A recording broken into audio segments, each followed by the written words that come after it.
கடலூரில் தினமலர் நாளிதழ் மற்றும் ராஜலட்சுமி இன்ஸ்டிடியூட் ஆஃப் டெக்னாலஜி இணைந்து நடத்திய TNEA இன்ஜினியரிங் கவுன்சிலிங் வழிகாட்டி நிகழ்ச்சியில் கல்வி ஆலோசகர் ரமேஷ் பிரபா பேசினார். அனைவருக்கும் வணக்கம்.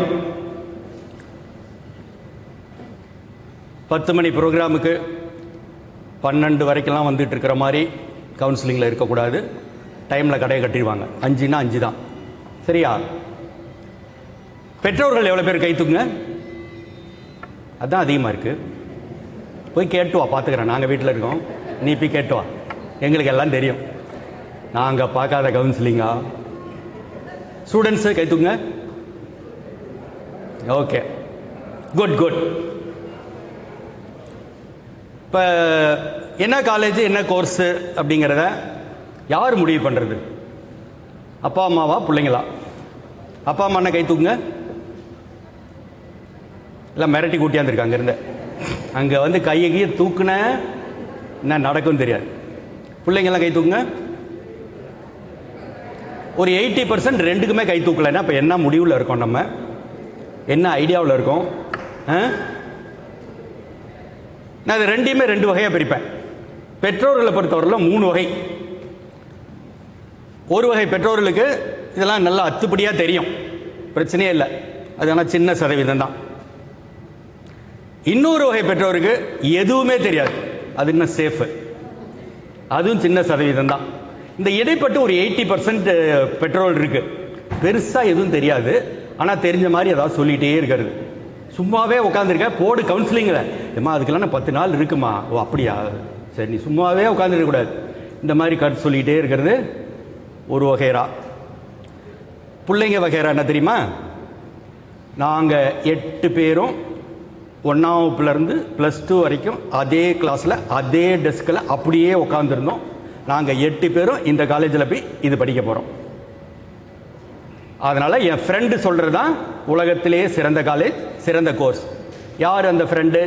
என்ன மாதிரியே எதுவும் தெரியாத இன்னொரு ஃப்ரெண்டு. ஸோ இதுவும் சரி கிடையாது, அதுவும் சரி கிடையாது. டிஸ்கஸ் பண்ணணும், தகவல்கள் நிறைய தெரிஞ்சுக்கணும், வீட்டில் இருக்கவங்களோடையும் பேசணும். அது மாதிரி பேசி முடிவெடுக்கும் போது ஓரளவுக்கு சரியாக இருக்கும். சரியா? இப்போ வந்து ஒரு ப்ரொசீஜரை வந்து புருஷோத்தமன் சார் வந்து டீட்டெயிலாக சொன்னாங்க. ஒரு நல்ல ஒரு விஷயம் என்னன்னாக்கா, இந்த துறையில் இந்த கவுன்சிலிங்கை பெரிய குறைபாடுகள் இல்லாமல், ஏதாவது சின்ன சின்ன குறைபாடுகள் வந்தால் கூட அடுத்தடுத்த வருஷம் அதை நிவர்த்தி பண்ணி தொடர்ச்சியாக அதில் சிறப்பாக செயல்பட்டு இருக்கிற புருஷோத்தமன் சாருக்கு ஒரு உண்மையிலேயே ஒரு நல்ல ஒரு பாராட்டுகள். சரிங்களா? இப்போ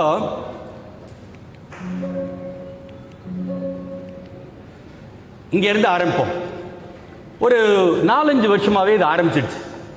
என்ஜினியரிங் படிக்கிறது வேஸ்ட்டு, என்ஜினியரிங்லாம் படுத்துருச்சு, என்ஜினியரிங் படித்தாலாம் வேலை கிடைக்காது, இத்தனை லட்சம் பேர் வேலை இல்லாமல் இருக்காங்க, இத்தனை ஒரு காலேஜ் தேவையா?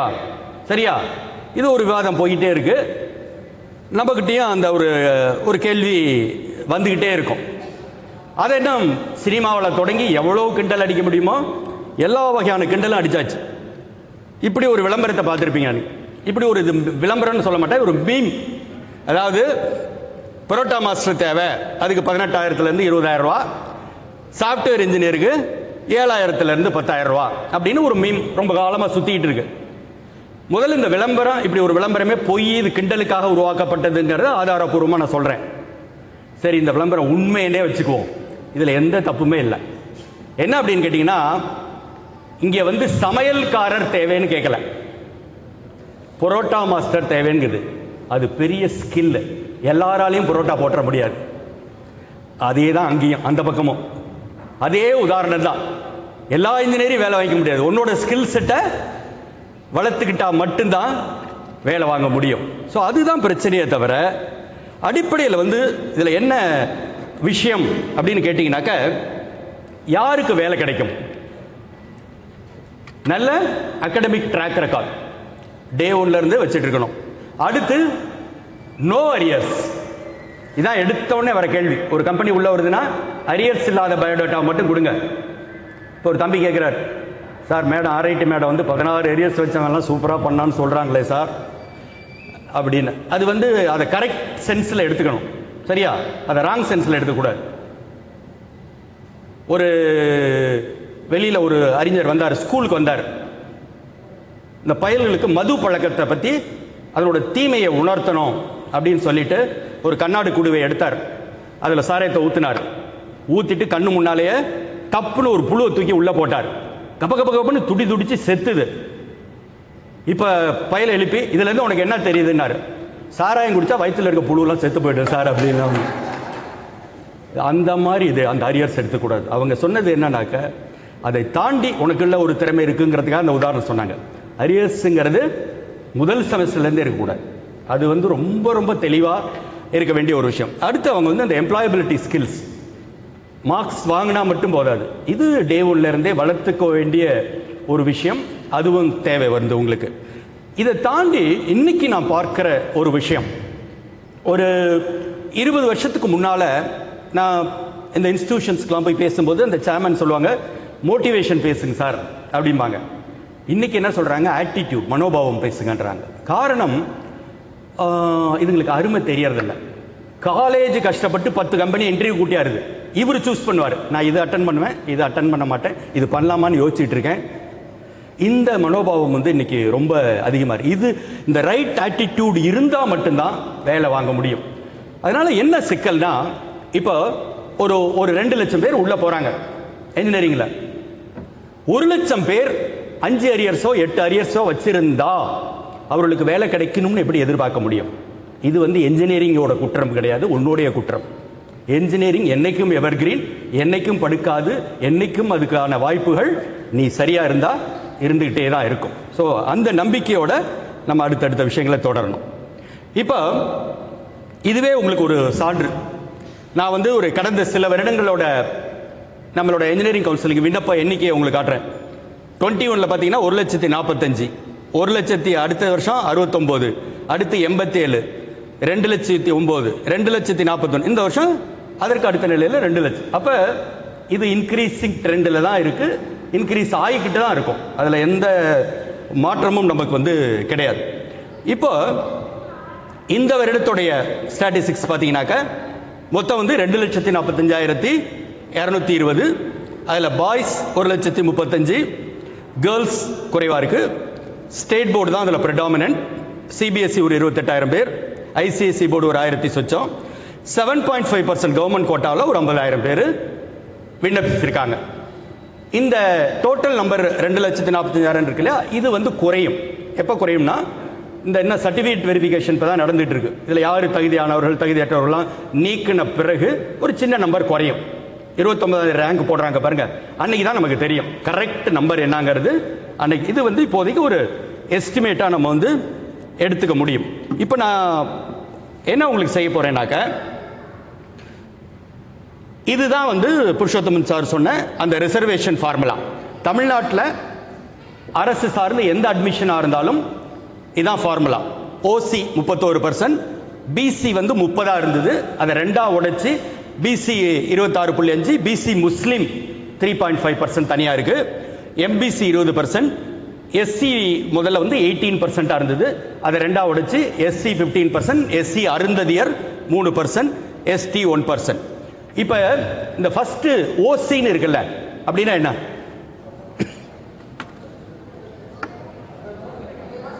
அதர் காஸ்ட் அப்படியே சொல்லிட்டே வாங்க.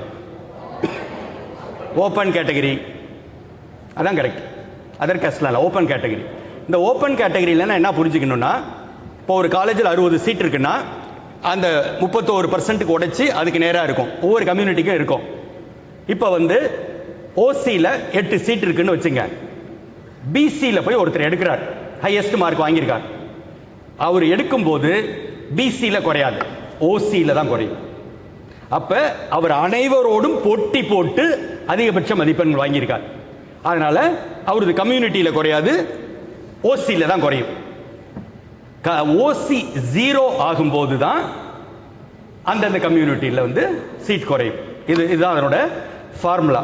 ஸோ இதன் அடிப்படையில் பார்த்தீங்கன்னா, இப்போ வந்து உங்களுக்கு இந்த வருடம் இன்னும் வந்து 29ஆம் தேதி தான் வரப்போகுது, இன்னும் 15 நாள் இருக்கு. பட் உங்களுக்கு ஒரு சுவாரஸ்யமாக்கிறதுக்காகவும் ஒரு ஐடியா தெரிஞ்சுக்கிறதுக்காகவும் போன வருஷத்து ரேங்கை உங்களுக்கு நான் பிரசன்ட் பண்றேன். சரியா? போன வருஷத்திலிருந்து இந்த வருஷம் கணிசமா குறையும் என்று கல்வியாளர்களால் விவாதிக்கப்படுது. நீங்க போன வருஷத்திலிருந்து இந்த வருஷம், நான் வந்து புருஷோத்தமன் சார்கிட்ட பேசிட்டு இருக்கும்போது அட்லீஸ்ட் 2 மார்க் குறையும் அப்படின்னு சொன்னாங்க. மேடத்திட்ட பேசிட்டு இருக்கும்போது இல்ல சார் 5 மார்க்ஸ் வரைக்குமே எக்ஸ்பெக்ட் பண்ணலான்றாங்க. அப்ப நீங்க இதுல இருந்து ஆறுதல் பட்டுக்கலாம். ஓஹோ, எனக்கு என்ன வாய்ப்புகள் இருக்கு. அதுக்கு ஒரு ஐடியாவுக்காக இதை பிரசன்ட் பண்றேன். போன வருஷம் 200 அவுட் ஆஃப் 200 வந்து 141 பேர். அதுல யாரா இங்க இருக்கீங்களா? நமக்கு என்னத்துக்காக தான் விடுங்க. 191 பிளஸ் யாரா இருக்கீங்களா? உங்க பையன் என்ன பண்றாரு? ஏன் இன்னைக்கு வரல? 191 வாங்கிட்டோம். சரி, ஓகே. அது பார்த்தீங்கன்னா 12,000 பேர். அதுல 181 பிளஸ் கை தூங்க. தெரியுமா தூக்க? நீ தானே மார்க் வாங்கியிருக்க. ஓகே, அது வந்து ஒரு 34,000 பேர். 171 பிளஸ். Okay, 161 plus. இப்ப எல்லாம் பிளஸ் 2 தானே உட்காந்துருக்கு. ஒரு அடிப்படை சந்தேகத்தில் நான் 10th வந்திருக்காங்கிற லெவலுக்கு தான் நம்ம பார்க்க வேண்டியதா இருக்கு. 151 பிளஸ். 141 பிளஸ். இதுக்கு மேல இருந்தாலும் கை தூக்க கூட மாட்டாங்க. 131 பிளஸ், இதான் ஹையஸ்ட். 121 பிளஸ் 1,94,000. கிட்டத்தட்ட பார்த்தீங்கன்னா இது அதுல இருந்து பேஸ் உங்களுக்கு தொடங்குது, வேற ஒன்றும் இல்லை. சரி, இப்போ அதை நான் என்ன கணக்கு பண்றேன்னா, அப்ராக்சிமேட்டா ஒரு சீட்ஸ் டிமாண்டுக்கும் எவ்வளவுங்கிறத நான் ஒர்க் அவுட் பண்ணியிருக்கேன். அடுத்து 7.5% பார்த்தீங்கன்னாக்க சார் சொன்ன மாதிரி அதில் கிட்டத்தட்ட ஒரு 18,000 சீட்ஸ். ஆனால் வந்து போட்டி போடுறது 50 பிளஸ் இந்த வருஷமே வந்திருக்கு உங்களுக்கு பார்த்தீங்கன்னா. ஓகே, இப்போ இதே ரேங்க் வந்து கம்யூனிட்டி வைஸ் நான் அனலைஸ் பண்ணியிருக்கேன். 200 அவுட் ஆஃப் 200 வாங்கினாங்க இல்லையா? அதில் பார்த்தீங்கன்னாக்க OC 4, BC 73, BCM 2, MBC 54, SC 7, SCA 1, ST 0, மொத்தம் 141 பேர் 200 அவுட் ஆஃப் 200 வாங்கினது. இதுல வந்து இன்னொரு கருத்தையும் நான் இந்த சார்ட் மூலமா முன்மொழிய விரும்புறேன். பொதுவாகவே இடஒதுக்கீடு வந்து அதனால குவாலிட்டி கெட்டு போச்சு, இடஒதுக்கீடுனால தரம் கெட்டு போச்சு அப்படின்னு ஒரு விவாதம் நடந்துட்டு இருக்கிறது உண்டு. அது தவறுங்கிறத ப்ரூவ் பண்ற சார்ட் இது. 141 பேர்ல 4 பேரை தவிர மற்றவர்கள் எல்லாருமே மற்ற பிரிவுகளை சார்ந்தவர்கள். அப்ப வந்து பிள்ளைங்க படிச்சாதான் மார்க் வாங்க முடியும். Everyone is brilliant, everyone is doing great. இதான் சமூக நீதி. அடுத்து பாத்தீங்கன்னா 199.667 இருந்து இந்த ஒரு 10 மார்க் ரேஞ்சா எடுத்துட்டு போறேன். அதுல பாத்தீங்கன்னா 11,000 ஸ்டூடெண்ட்ஸ் இருக்காங்க. இப்போ இதுல நீங்க என்னன்னாக்க ஒரு 4 மார்க் குறைச்சிக்கலாம் அட்லீஸ்ட் இந்த வருஷத்துக்கு. அடுத்து 190 to 181 பாத்தீங்கன்னா 22,000 பேர். 170 to 161 பாத்தீங்கன்னா 28. இனிமேலாம் பாத்தீங்கன்னா 28 to 28 வரும். 160 to 151 பாத்தீங்கன்னா 28,000 பேர். எல்லா 10 மார்க் ரேஞ்சிலையும் ஆவரேஜா ஒரு 28,000 பேர் இருக்காங்க.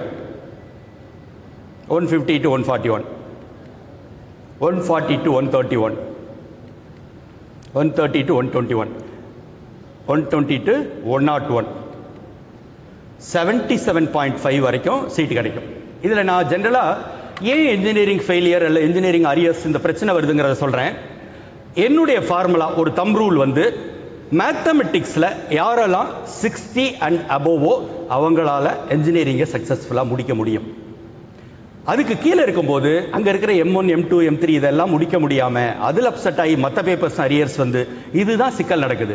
ஸோ 77.5க்கு சீட் கிடைக்குமே தவிர 77.5 ஒரு இன்ஜினியரிங்கை முடிக்கிறதுக்கு ரொம்ப சிரமப்பட வேண்டியிருக்கும். இதான் யதார்த்தம். ஸோ அதுக்கு ஒரு ரொம்ப கீழே வர வர வர தவிர்த்துக்கணும். வேண்டாம், இது எனக்கு இல்லை, நான் போய் இன்னொரு கோர்ஸ் படிக்கிறேன் அப்படிங்கிறத முடிவு எடுத்துக்கணும். சரி, இப்போ இதுதான் முக்கியமான கேள்வி. பெரும்பாலும் கேட்கறது உண்டு, இந்த கவுன்சிலிங்கை பொறுத்தவரையிலும் ஒரு காலேஜ் முக்கியமா அல்லது ஒரு கோர்ஸ் முக்கியமா அப்படின்னு கேட்டீங்கன்னாக்க 500% அடிச்சு சொல்வேன், காலேஜ் தான் முக்கியம். ஒரு நல்ல காலேஜ் வந்து அதனுடைய மெரிட்டால, அதனுடைய உங்களை ஊக்குவிக்கிற செயல்களால உங்களுக்கு வேலை வாங்கி தர முடியும். சரியா? பல நேரங்களில் என்ன நடக்குதுன்னா, ஒரே ஒரு சிக்கல் தான். இந்த 2,40,000 பேர் இருக்காங்க இல்லையா, இந்த 2,40,000 பேருக்கும் ஒரே ஒரு பிரான்ச் தான் வேணும். நான் சொல்லவே வேண்டாம்.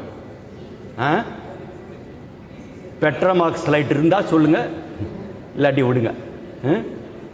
அது வந்து தவறானது. இன்னைக்கு என்னோட நோக்கமே என்னன்னு கேட்டீங்கன்னா, அண்ணா யூனிவர்சிட்டியில் 50க்கும் மேற்பட்ட பிரான்ச்சஸ் இருக்கு.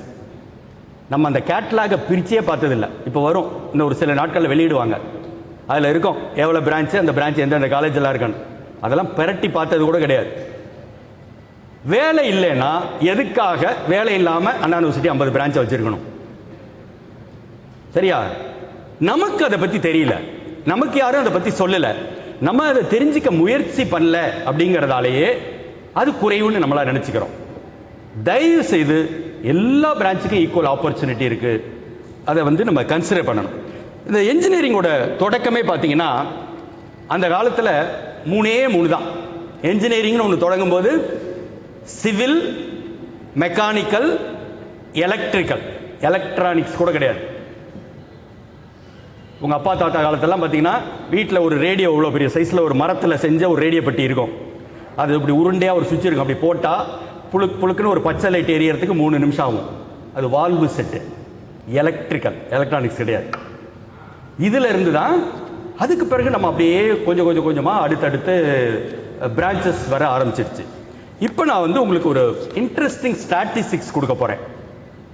இந்த அண்ணா யூனிவர்சிட்டி டிபார்ட்மெண்ட்ஸ்னு சார் சொன்னார் இல்லையா, காலேஜ் ஆஃப் இன்ஜினியரிங் கிண்டி, இது வந்து அண்ணா யூனிவர்சிட்டி வளாகத்திலே இருக்கிற ஒரு கல்லூரி. ஏசி டெக், அதுவும் வந்து அண்ணா யூனிவர்சிட்டி வளாகத்திலே இருக்கிற ஒரு கல்லூரி. மூணாவது வந்து MIT, Madras institute of technology, Chennai குரோம்பேட்டில் இருக்கிறது. முன்னாள் குடியரசுத் தலைவர் டாக்டர் ஏபிஜே அப்துல் கலாம் அவர்கள் படித்த கல்லூரி, நானும் படித்த கல்லூரி. இந்த 3ஓட பிளேஸ்மெண்ட் ஸ்டாட்டிஸ்டிக்ஸை உங்களுக்கு கொடுக்குறேன், புரியுதா? அப்போ நீங்கள் வந்து இது ஒரு ஐடியா கிடைக்கும். இது வந்து சிஇஜி, காலேஜ் ஆஃப் இன்ஜினியரிங் கிண்டின்னு சொல்லப்படுற சிஇஜியோட பிளேஸ்மெண்ட் ஸ்டாட்டிஸ்டிக்ஸ் லாஸ்ட் இயர், அதான் கரண்ட் இயர், இப்போ முடிச்சாங்க இல்லையா, 25-26 முடிச்சாங்கல்ல, இதனோட ஸ்டாட்டிஸ்டிக்ஸ் எடுத்தோடனே ஃபர்ஸ்ட் 100% என்ன இருக்கு? தலை வச்சே படுக்க மாட்டோம், நம்ம அந்த பக்கமே போக மாட்டோம். அதுக்கு அடுத்து என்ன இருக்கு? அந்த மேனுஃபேக்சரிங்கிறது அகைன் மெக்கானிக்கலோட ஸ்பெஷலைசேஷன். சரியா? மெக்கானிக்கல் உடஞ்சி உடஞ்சி உடஞ்சி இப்போ நான் அடுத்து நிறைய அந்த பிரான்ச் லிஸ்ட் போடுவேன். மேனுஃபேக்சரிங்கிறது நான் என்ன பண்ணுவேன், ஒவ்வொரு வருஷமும் இந்த கவுன்சிலிங் நேரத்தில் ஃபோன் பண்ணுவாங்க. ஒரு பொண்ணோ பையனோ நல்ல மார்க்ஸ் இருக்கும், அவங்க கேட்ட கம்ப்யூட்டர் சயின்ஸ் அங்கே இல்லை. நான் சொல்லுவேன், பரவாயில்ல, அந்த மேனுஃபேக்சரிங் அவைலபிளாக இருக்கு, அதை கண்ணை மூடிட்டு எடு, அந்த கேம்பஸ்க்குள்ள படிக்கிறது அவ்வளோ வேல்யூபிள் அப்படின்னு சொல்லுவேன்.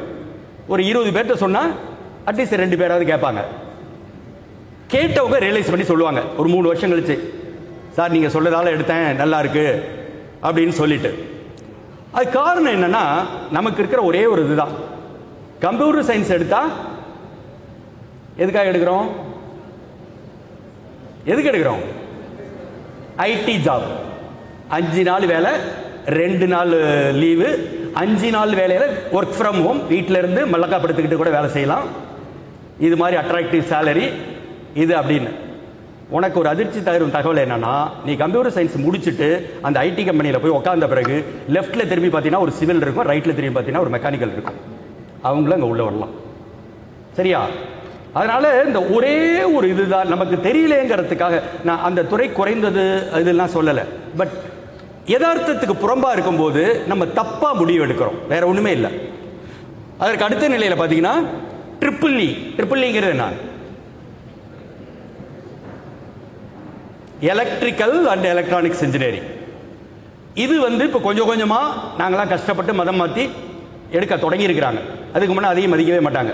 அது ஒரு கோஷ்டி கிளப்பி விட்டுச்சு, ட்ரிபிள்இ படிக்கிறது கஷ்டமாமே அப்படின்ட்டு. அப்புறம் தான் அவங்களை கூப்பிட்டு சொன்னேன், என்ஜினியரிங் படிக்கிறதே கஷ்டம், அதனால எது எடுத்தாலும் கஷ்டம் தான், எடு அப்படின்னு. அதுக்கு அடுத்து பார்த்தீங்கன்னா இண்டஸ்ட்ரியல் இன்ஜினியரிங். இண்டஸ்ட்ரியல் இன்ஜினியரிங்கிறது என்னன்னு கேட்டீங்கன்னா அகைன் மெக்கானிக்கலோட ஒரு ஸ்பெஷலைசேஷன். இதுல வந்து கூடுதலாக மேனேஜ்மெண்ட் சப்ஜெக்ட்ஸ் திணிக்கப்பட்டிருக்கும். ஒரு என்ஜினியரிங்லேயே வந்து மேனேஜ்மெண்ட் சப்ஜெக்ட்ஸ் இருக்கும், அது இண்டஸ்ட்ரியல் என்ஜினியரிங். அதற்கு அடுத்த நிலையில் கண்டுக்கவே மாட்டாங்க, இதெல்லாம் ஒரு பிரான்ச்சா படிச்சு என்ன பண்ண போறது அப்படின்னு. பிரிண்டிங் அண்ட் பேக்கேஜிங் டெக்னாலஜி வேற எங்கேயுமே கிடையாது. மைனிங்கை பொறுத்தவரையிலும் if I am right sir, girls எடுக்க மாட்டாங்க. அதில் மைனிங்ல வந்து கேர்ள்ஸ் எடுக்க மாட்டாங்க. இதுதான் இன்ட்ரெஸ்டிங்.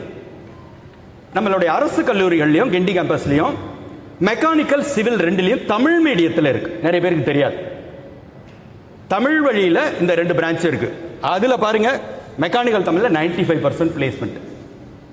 பிறகு computer science 88.3, IT 78, civil 76, geo informatics ஒன்று இருக்கு, இசிஏ, சிவில் தமிழ், பயோமெடிக்கல், இது எல்லாமே போட்டிருக்கேன். இதுல ஒரு ஃபேக்டர் கவனிக்கணும், இந்த குறைவா பிளேஸ்மெண்ட் ஆயிருக்கிற பிரான்ச் எல்லாம் மட்டம்னு கிடையாது. ஏன்னா சில துறைகள்ல ஹையர் எஜுகேஷனுக்கு போவாங்க, அவங்க பிளேஸ்மெண்ட்டுக்கு வர மாட்டாங்க.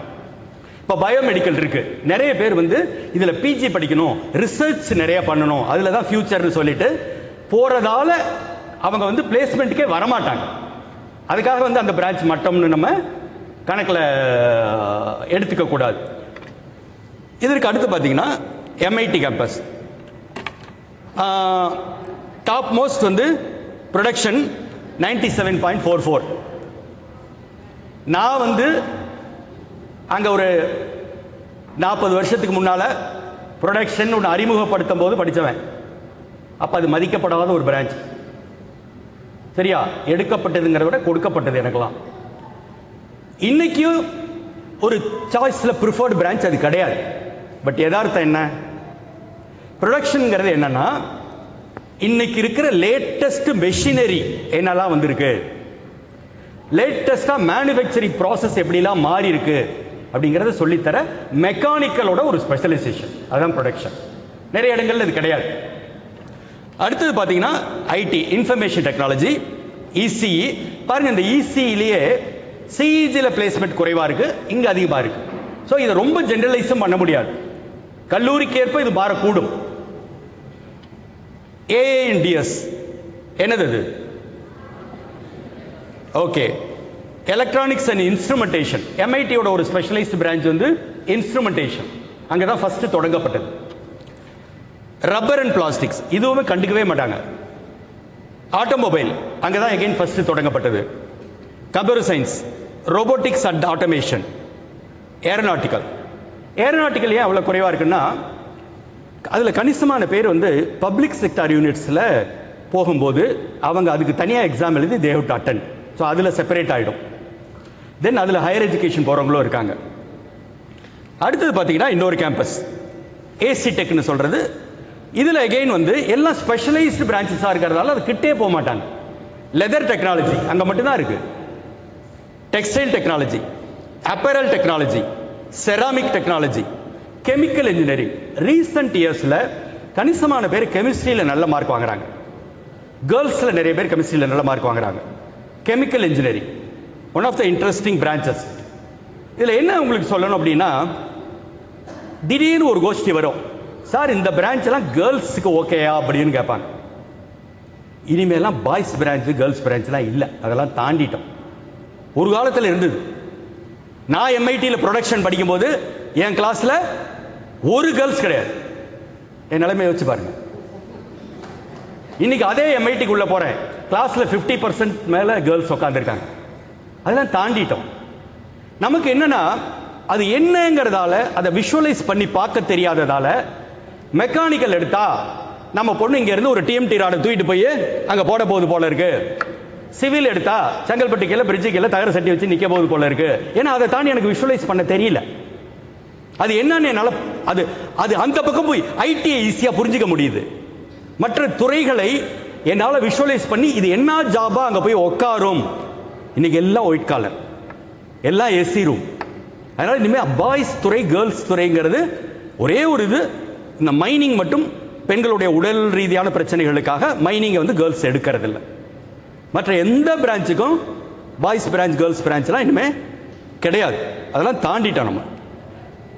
சரி, நான் தான் சொன்னேன் இல்லையா, அந்த ஏற்கனவே எது எதெல்லாம் பிளேஸ்மெண்ட் கம்மியாக இருக்கோ அதுவும் மட்டமான பிரான்ச் இல்லை. அதுக்கு காரணம் ஹையர் எஜுகேஷன் போகிறாங்க, ரிசர்ச் போகிறாங்க, இல்லை public sector units. Public sector units போகணுன்னா கேட்ன்ற ஒரு உயர்கல்வி தேர்வு எழுதி போவாங்க. அப்புறம் கவர்மெண்ட் எக்ஸாம். இவங்களாம் என்ன சொல்லிடுவாங்கன்னா ஸ்டார்டிங்லேயே நான் பிளேஸ்மெண்ட் போகலேன்றுவாங்க. சரியா? இதுதான் இதனுடைய அடிப்படை. இப்போ இதற்கு அடுத்த நிலையில் உங்களுக்கு வந்து நான் பிரான்ச்சஸை விரிவாக சொல்ல போகிறேன். இந்த 50க்கு மேற்பட்ட பிரான்ச்சஸ்ன்னு சொன்னேன் இல்லையா, ஃபஸ்ட்டு தெரிஞ்சுக்கங்க.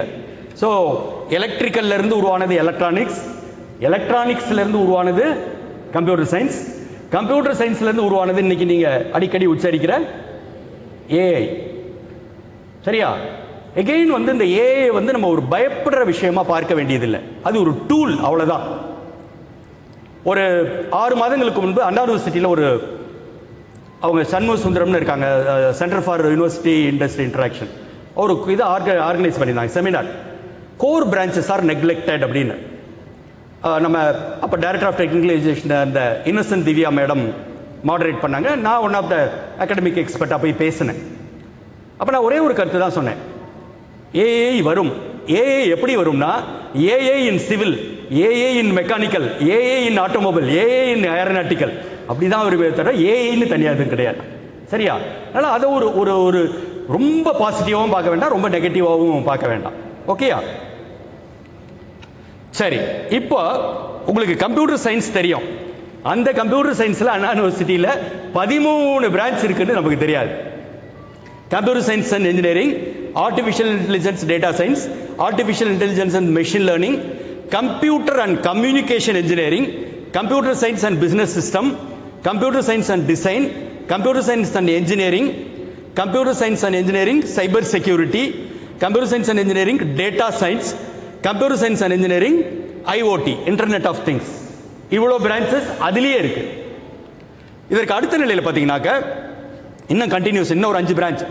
கம்ப்யூட்டர் சயின்ஸ் அண்ட் இன்ஜினியரிங்ல internet of things cyber security including blockchain technology. அடுத்து computer science and engineering Tamil மீடியத்தில் இருக்கு.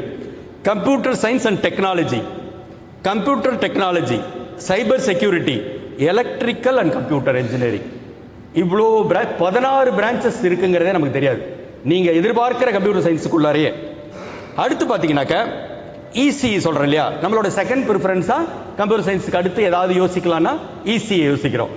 இசியில் அகைன் பார்த்தீங்கன்னா இசிஇ தவிர electronics and electrical and electronics engineering, electrical and electronics sandwich.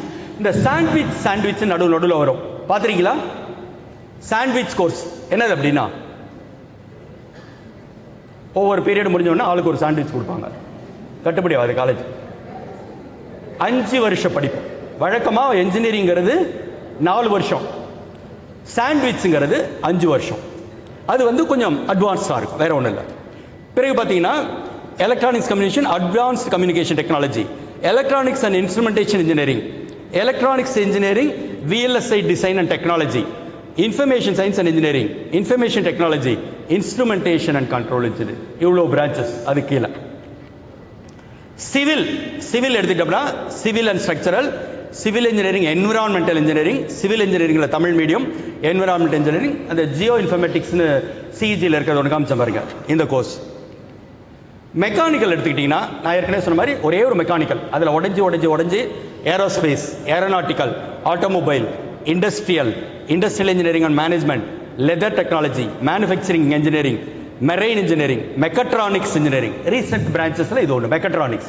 ஒரு காலத்தில் மெக்கானிக்கலுக்கும் எலக்ட்ரானிக்ஸுக்கும் தொடர்பு இல்லை, இன்னைக்கு இதையும் அதையும் இணைத்து மெக்கட்ரானிக்ஸ். பிறகு வந்து printing and packaging, production engineering, robotics and automation recent addition. Biomedical. இப்போ நிறைய ஸ்டூடெண்ட்ஸ் வந்து என்ஜினியரிங்க்கு பயாலஜி அவசியம் இல்லை, ஆனால் இங்கே ப்ரிடாமினன்ட்லி இன்ஜினியரிங் ஜாயின்ல நிறைய பேர் பயாலஜியும் இணைத்து +2ல எடுத்தவர்கள். அப்போ எனக்கு அதில் ஒரு இன்ட்ரெஸ்ட் இருக்கு அப்படின்னு நினைச்சீங்கன்னா biomedical, biotechnology and biochemical, agriculture engineering. இப்போ நிறைய ஒரு 20+ காலேஜஸ்ல ரீசெண்ட் இயர்ஸ்ல அக்ரிகல்ச்சர் இன்ஜினியரிங் ஸ்டார்ட் பண்ணியிருக்காங்க. Food technology, industrial Bekal technology, medical electronics. இதுக்கு வந்து பயாலஜி ஓரியன்டேஷன் இருக்குங்கிறது இன்ட்ரெஸ்டிங்கே தவிர பயாலஜி வேணுங்கிற அவசியம் கிடையாது. கெமிக்கல் நான் ஏற்கனவே சொன்ன பாருங்க, chemical and electrochemical, petrochemical technology, petroleum engineering and technology, pharmaceutical engineering, interesting branch, pharmaceutical technology, plastic technology, rubber and plastics and textile technology. அடுத்து இந்த ஏசி டெக்ல இருக்கிற இந்த specialised branches, apparel technology, textile technology, fashion technology, handloom and textile technology. Purushothaman sir சொல்லும்போது சொன்னார் 3 central government colleges இருக்குன்னு. ஒன்று வந்து கிண்டி கத்திப்பாராவில் இருக்கிற CIPET, central institute for plastic engineering technology, BTech plastic engineering, BTech manufacturing engineering 2. காரைக்குடியில் இருக்கிற CECRI, central electrochemical research institute, BTech in electrochemical research.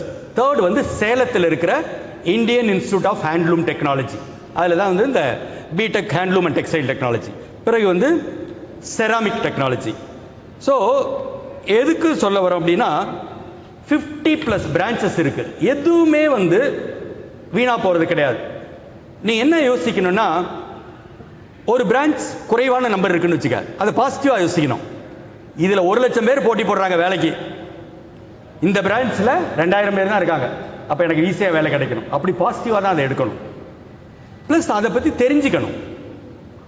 ஒரு பெட்ரோலியம் இருக்கு, முடிச்சுட்டு இங்க இருக்கிற ஒரு ரிலையன்ஸ்லயோ இந்துஸ்தான் பெட்ரோலியத்தில் வேலை செஞ்சுட்டு குவைத்தில் போனா உலகத்தோட பெரிய டாலர் தான் காசு அள்ளி கொட்டலாம். அது மாதிரி நிறைய விஷயங்களை நம்ம புரிந்து கொள்ளாததால அதை வந்து என்னமோ ஏதோ அப்படின்னு சொல்லிட்டு நினைக்கிறோம், தவறா நினைக்கிறோம், இல்லை இப்போ அதுக்கு வந்து வேலை இல்லைன்னு நினைக்கிறோம்.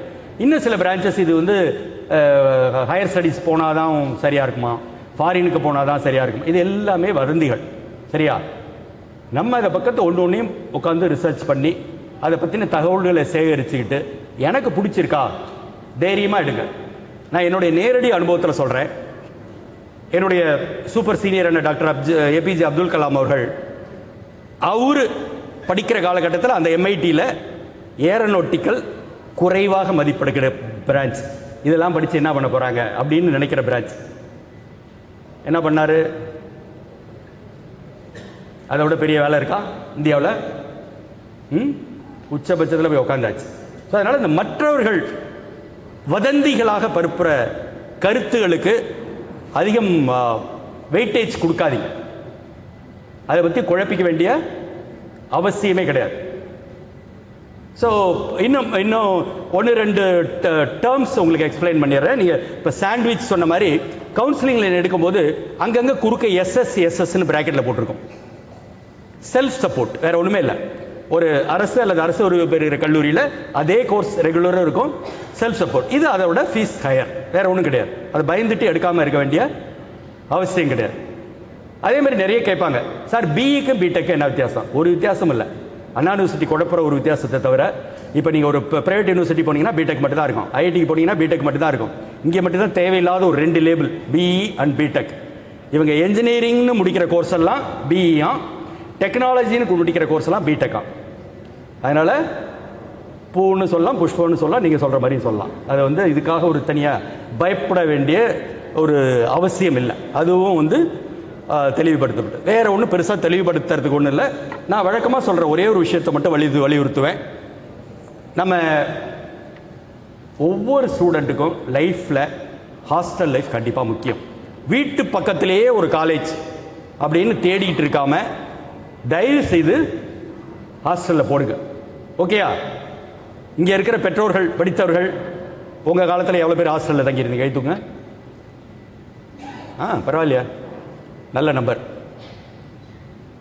பிள்ளைகள்ல உங்களை விட்டா நான் கண்டிப்பா ஹாஸ்டல் போவேன் அப்படிங்கிறவங்களாம் கைத்துங்க. எல்லாம் பிச்சுட்டு போக ரெடியா இருக்கு, எப்ப பிச்சுட்டு போலான்னு இருக்கு. கரெக்டா? நல்லது அது ஆக்சுவலா. ஏன்னா இங்க எல்லாம் 1-2 பொத்தி பொத்தி பொத்தி பொத்தி பக்கத்திலேயே வச்சு நாளைக்கு இன்டர்வியூக்கு போய் வேலை கிடைக்கலன்னா பாடம் தெரியாம வேலை தெரியல, பேச தெரியல, பழக தெரியல, வெளி உலகம் தெரியல.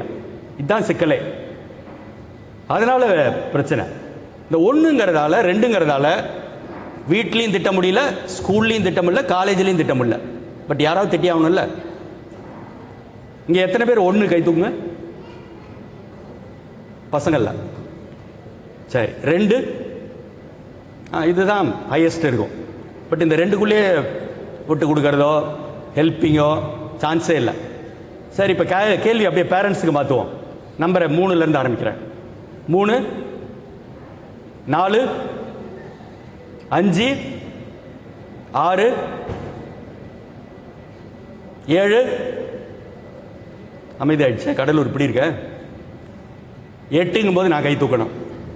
எங்க வீட்டில் 4 பிரதர் 4 சிஸ்டர், 8 பேர். நல்லா இருந்துச்சு. ஆனால் அது சரியா?